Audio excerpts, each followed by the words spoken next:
మరణాలు దేవుని వలన వచ్చిన మరణం ఏంటి?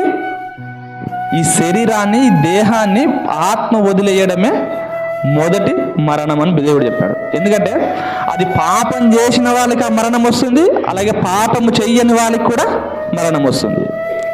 పాపము చేస్తేనే పాతాళానికి వెళ్తాం మనం, పాపం చేయకపోతే పరలోకానికి వెళ్తాం. కానీ పరలోకానికి వెళ్ళాలంటే కూడా ఒక మరణం కావాలి. ఏ మరణం కావాలి? ఈ శరీరం నుంచి ఆత్మ వేరు కావాలి. ఏ పాపము చేయని యేసుక్రీస్తు ప్రభువారు కూడా ఆ మరణాన్ని పొందుకున్నాడు. ఒక అబ్రహాం కానీ, లేకపోతే ఒక దావీదు కానీ, ఎంతోమంది భక్తులు దైవ గ్రంథంలో చూసినట్టయితే వాళ్ళందరూ కూడా పాపం చేయలేదు. యేసుక్రీస్తు ప్రభువారు పాపం చేయలేదు, ఒక అబ్రహాం పాపం చేయలేదు, ఒక నోవాహు గారు పాపం చేయలేదు.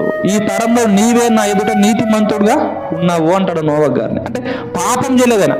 పాపము చెయ్యని వారికి కూడా ఏమొచ్చింది? మరణం వచ్చింది. అంటే